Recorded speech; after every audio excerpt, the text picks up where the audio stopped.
بسم الله الرحمن الرحيم أعوذ بالله من الشیطان الرجیم بسم اللہ الرحمن الرحیم محترم ناظرین السلام علیکم ورحمۃ اللہ وبرکاتہ محترم ناظرین اج نئے موضوع सां गॾु तव्हांजी ख़िदमत में हाज़िर थिया आहियूं।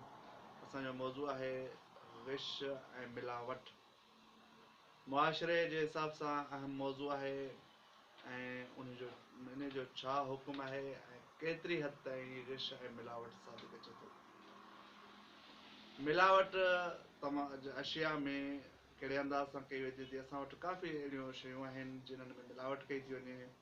जहिड़े तरीक़े सां खीर में पाणी खे मिलायो वञे थो, अन्न में मिलावट थिए थी, गिह में मिलावट थिए थी, सब्जियुनि वग़ैरह में ताज़ी सब्ज़ी सां गॾु परोठी सब्ज़ी मिलाई थी वञे। अहिड़े क़िस्म जूं मिलावटूं असांजे मुआशिरे में आम आहिनि ऐं हिकु उन खे मुआशरती अमल सम्झो थो वञे।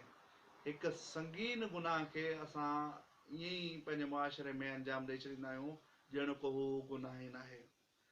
इहो ग़िश करण वारे जो उनजी तमामु घणी मज़म्मत थियल आहे नबी सल्लल्लाहु अलैहि वसल्लम खां। उनजे लाइ काफ़ी सारियूं रवायतूं ऐं काफ़ी सारा अक़वाल ज़िक्र थियल आहिनि त ग़िश करण वारे सां ग़िश यानी मिलावट करण वारे जो हुकुम छा आहे।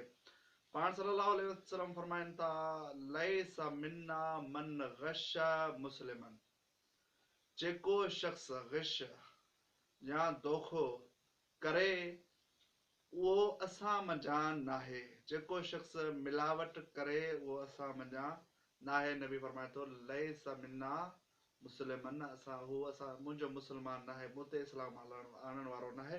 या हिकु ॿी रिवायत में पाण सल्लल्लाहु अलैहि वसल्लम अञा वाज़े कनि था, मन ग़शल मुस्लिमीन हुशिरा मअल यहूद यौमिल क़यामत, जेको शख़्स मिलावट कंदो उनखे क़यामत जे ॾींहुं यहूदियुनि सां गॾु महशूर कयो वेंदो। यहूदियुनि सां महशूर करण जी इल्लत पाण सल्लल्लाहु अलैहि वसल्लम बयान कनि था, लिअन्नहुम अग़श्शु नास लिलमुस्लिमीन, इन ई करे जो यहूदी तमामु इंसाननि में सभ खां वधीक ग़िश, सभ खां वधीक मिलावट करण वारा हुआ। एतिरे क़दुरु जो यहूदियुनि दीन में मिलावट कई। सिर्फ़ न अशिया में न, शयुनि में त मिलावट कंदा हुआ यहूदी, उन्हनि दीन में मिलावट कई। तौरात जे आयात खे तब्दील करे पंहिंजे हक़ में आंदो, इहा मिलावट। ऐं इन जॻह ते हिकु शइ जी तरफ़ इशारो कंदो हलां त मिलावट सिर्फ़ अशिया में नाहे हूंदी, मिलावट दीन में बि थिए थी। मसलन सौम सलात में मिलावट थिए थी, नमाज़ और रोज़े में मिलावट थिए थी, अहकाम इलाहिया में मिलावट थिए थी।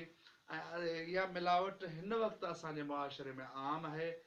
हक़ीक़ी नमाज़ सां गॾु कुझु ॿियूं नमाज़ूं मुतारिफ़ करायूं आहिनि, ॿिए क़िस्म जी नमाज़, जंहिंमें कुझु शयूं मसलन शहादत सालिसा खे या बाज़ मक़ामात ते शहादत राबिया ख़ामिसा, तमामु अहल बैत अलैहिस्सलाम जी शहादत पेश करण नमाज़ में, इहा नमाज़ में मिलावट शुमार थींदी।